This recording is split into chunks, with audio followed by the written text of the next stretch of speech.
Kita mengenal Kesultanan Demak sebagai kerajaan Islam pertama di Pulau Jawa. Entah benar atau tidak, ada pendapat yang mengatakan bahwa kemunculan Demak merupakan pertemuan dua agenda dari dua kekuatan raksasa dunia ketika itu, yaitu antara agenda Kekaisaran Cina yang berkepentingan untuk melenyapkan dominasi Majapahit di kawasan Laut Cina Selatan dan agenda penyebaran pengaruh Islam ke seluruh dunia oleh Kekhalifahan Utsmani. Kedua agenda itu dijalankan dengan rapi oleh Laksamana Cheng Ho. Laksamana Cheng Ho adalah seorang panglima angkatan laut Kekaisaran Cina yang beragama Islam pada masa dinasti Ming. Dia membawa dua kepentingan dalam misi perjalanannya mengunjungi wilayah-wilayah di luar kekuasaan Kekaisaran Cina, yaitu kepentingan Kekaisaran Cina sekaligus kepentingan Kekhalifahan Utsmani. Laksamana Cheng Ho menjalankan agendanya dengan sangat rapi, sehingga antara kepentingan Cina maupun kepentingan Ottoman dapat berjalan seiring di dalam misinya. Laksamana Cheng Ho membentuk sebuah jaringan dakwah secara rahasia. Jaringan itu kemudian dikenal sebagai jaringan Nanyang. Nanyang merupakan sebutan untuk kawasan Laut Cina Selatan atau kawasan Asia Tenggara. Agenda besar yang diusung oleh jaringan Nanyang tidak lain adalah melakukan Islamisasi di Nusantara, memunculkan dominasi baru di bawah bendera Islam untuk menggantikan dominasi lama Majapahit yang telah bercokol 2 abad lamanya di kawasan Nusantara. Islamisasi dijalankan melalui 2 pendekatan sekaligus. Pendekatan akar rumput dengan melakukan dakwah syiar agama kepada kalangan rakyat jelata. Juga dengan pendekatan kekuasaan, yaitu dengan melahirkan pangeran-pangeran yang beragama Islam di dalam lingkungan istana. Kisah-kisah seputar kemunculan Demak tidak lepas dari peran para wali. Sedangkan para wali konon merupakan bagian dari jaringan Nanyang. Jaringan ini berhasil menobatkan Senopati Jinbun atau Raden Patah sebagai khalifah pertama di tanah Jawa.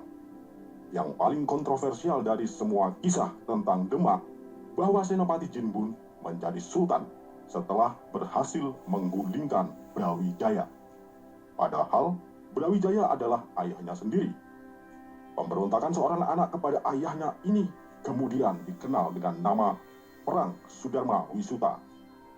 Kisah Raden Patah memberontak melawan Brawijaya ayahnya seolah-olah menjadi duri di dalam telapak kaki jejak langkah sejarah peradaban Islam di bumi Nusantara, khususnya di Pulau Jawa.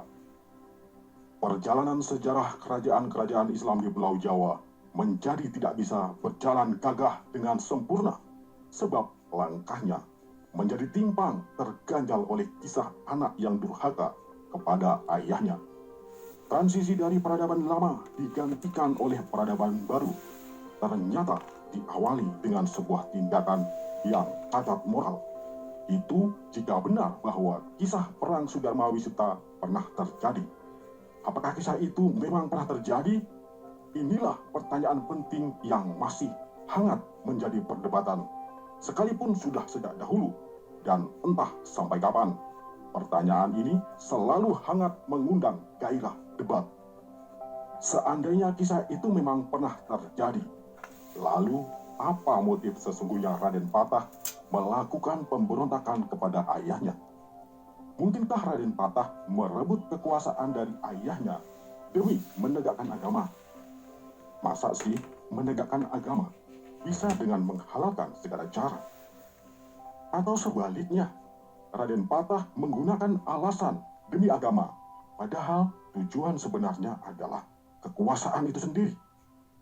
Alasan seperti ini justru semakin sumbang saja kedengaran di telinga kita. Lalu bagaimana caranya kita bisa mengakali agar cerita ini bisa enak didengar telinga? Ada 2 cara. Wow. Saya percaya ada pimpinan roh untuk saya lolos dari satu jejaring fitnah, tudingan kepada polisi yang memang saat ini oleh beberapa pembicara seperti Rudy Kamri,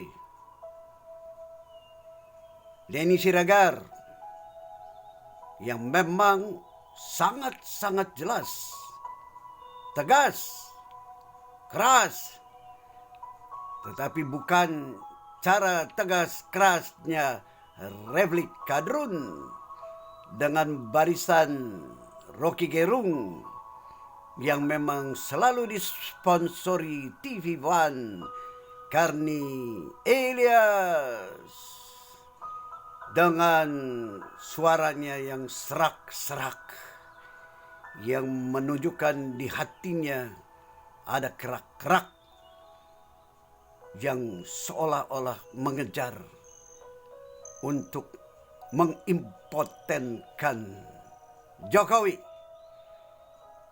Luar biasa. Memang pada akhirnya disebutkan politik itu tidak jahat.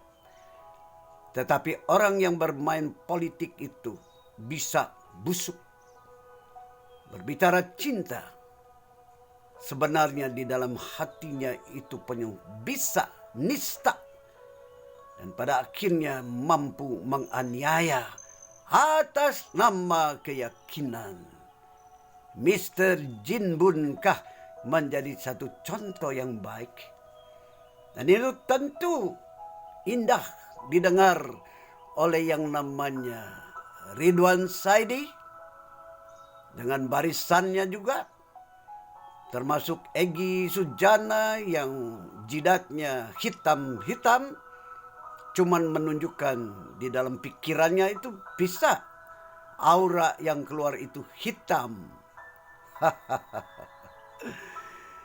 Jadi saya hanya ingin menunggangi kuda liar yang saat ini sedang dimainkan para politikus busuk yang beragama tentunya.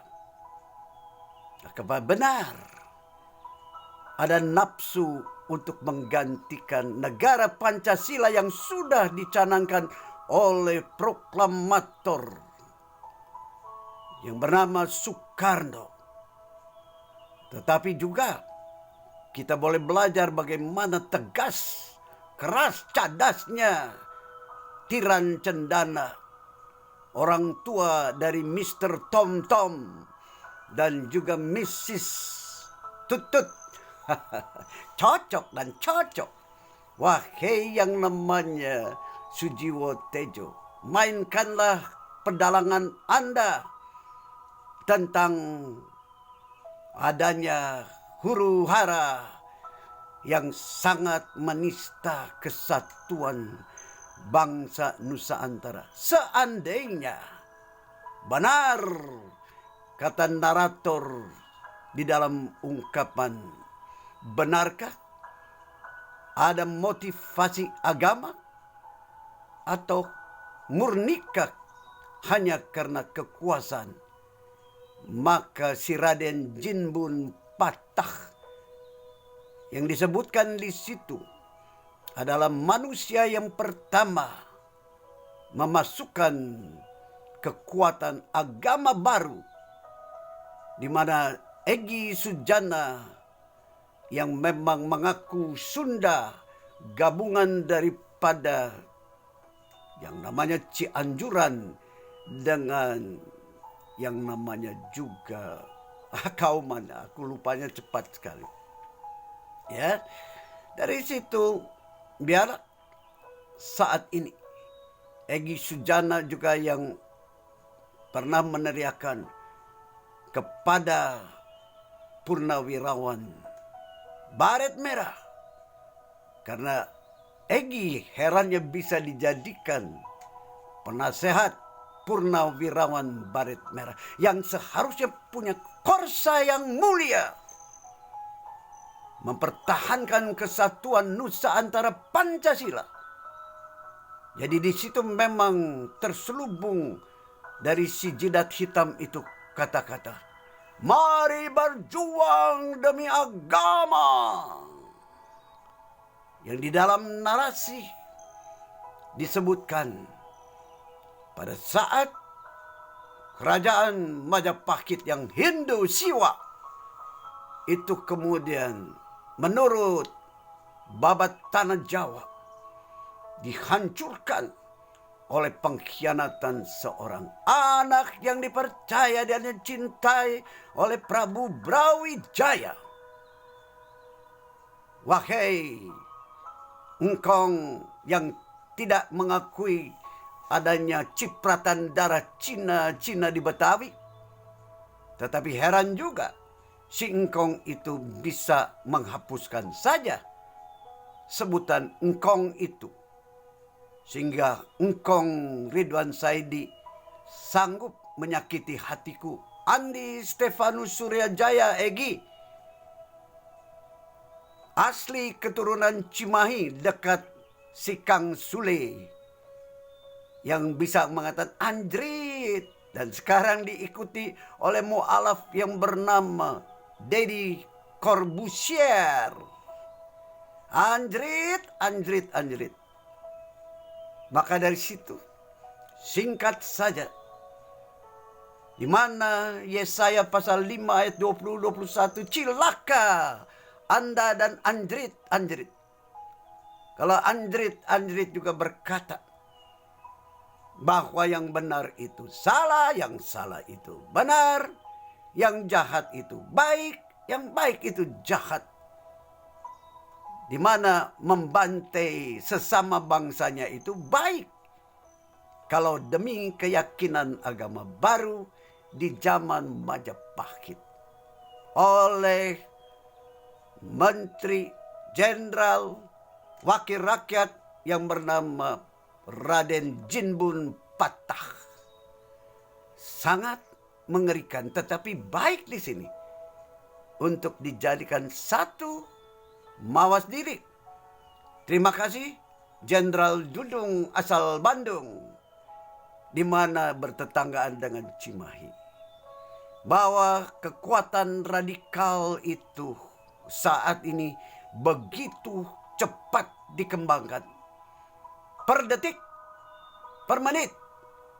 Maka saat ini Jenderal Dudung sudah mengkomandain apa yang disebut gerakan menjaga kesatuan bangsa Pancasila daripada kroco-kroco yang akan menjadi makaris pengkhianat kesatuan negara NKRI yang Pancasilais, yang justru oleh Gus Dur pun dikatakan bahwa memang bagianku pernah juga membantai bangsanya sendiri.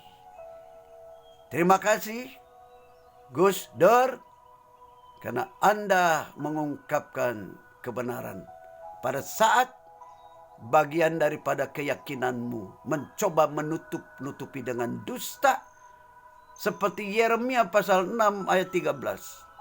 Dari yang kecil sampai yang tua bangka senang mencari untung.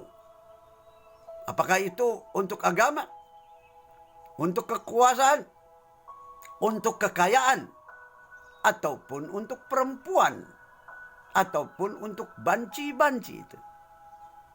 Maka dari saat itu, biarlah di dalam Yeremia 6 ayat 13 dilanjutkan bahwa para nabi itu juga mengajarkan tipu-tipu, sehingga keturunan para Jinbun itu dengan agama barunya itu melakukan tipu-tipu yang kemudian disebutnya menjadi sah demi keyakinan yang baru di Nusa Antara.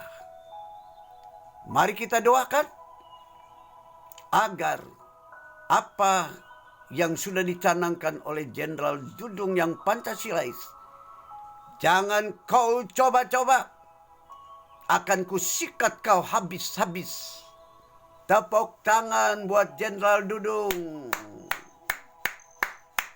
Dan dari situ si Andi Stefanus yang oleh Ridwan Sadi disebutkan sama dengan Ahok adalah tamu-tamu yang ada di Indonesia yang harus juga selalu didiskreditkan sebagai asing-asing yang saat ini oleh si yang namanya Alfian Tanjung dikatakan ibu kota baru di Kalimantan itu menjadi sarana buat orang Cina akan menjajah dan menguasai Nusa Antara. Di situ memang saya menjadi berpikir, mengapa polisi begitu lamban untuk kemudian menangkapi orang-orang pemimpin umat seperti yang namanya Alfian Tanjung. Dan di sini juga satu permenungan buat Hersu Beno, buat permenungan buat Refli Kadrun, permenungan buat Rizal Ramli, permenungan buat Rocky Gerung yang punya masalah tanah dengan Sentul City yang juga dipertanyakan apakah mereka juga adalah kelompok yang sesungguhnya rakus untuk melahap lahan-lahan garapan.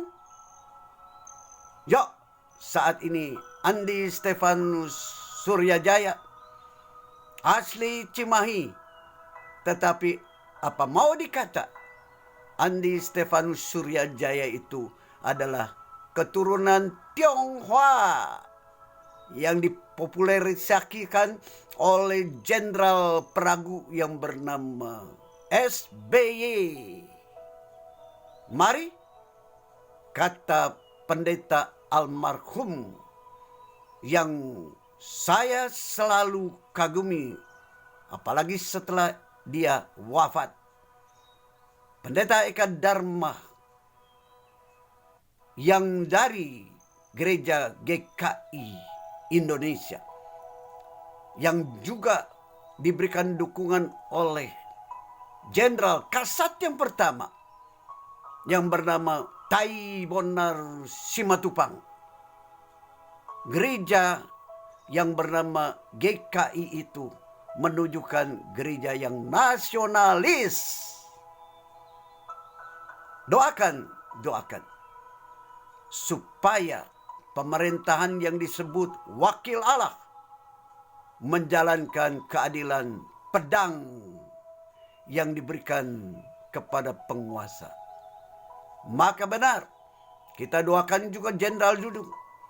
Jikalau sudah nampak ada kegiatan untuk berkhianat makar kepada Negara Kesatuan Pancasila NKRI, maka Jenderal Dudung akan memerintahkan kepada pasukannya yang pernah marah karena penghinaan seperti yang diungkapkan oleh Edi Mulyadi itu, yang saat ini mengancam akan terjadinya bantai membantai. Mengerikan. Semuanya kita berkata mempunyai keyakinan yang kepada Allah yang Maha Esa, yang Maha Cinta. Tetapi perilakunya itu adalah hanya menghasut, mengadakan ribut-ribut, dan akhirnya rakyat yang dungu-dungu itu, kata si Rocky Gerung itu, menjadi kalang kabut. Hore! Terima kasih untuk narasi tentang adakah motivasi agama di dalam datangnya agama baru yang kemudian dimulai oleh yang bernama Sultan Jinbun Patah. Ataukah benar murni hanya nafsu manusia yang haus kekuasaan? mengkedoki dirinya dengan agama baru.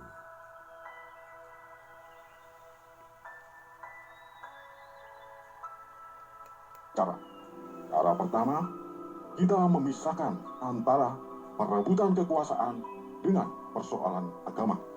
Jadi, kita melihat Demak sebagai kerajaan dan Majapahit juga sebagai kerajaan tanpa mengaitkan dengan faktor agama.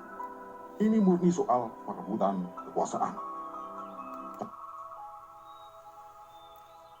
Benarkah tidak ada motif agama? Ini cuma murni perebutan manusia-manusia serakah. Tetapi bagi si Andi Stefanus Suryajaya, menjadikan itu pesan bagi Jenderal Dudung, mengingatkan penguasa saat ini untuk tidak ragu-ragu. Setiap penghasut melalui media-media massa harus ditindak tegas. Karena kalau tidak, apa yang sudah diamati oleh Jenderal Dudung, kekuatan radikalis yang berbau agama itu pasti sukses. Bukan saja untuk merebut kekuasaan, tetapi menghancurkan kesatuan negara Nusantara.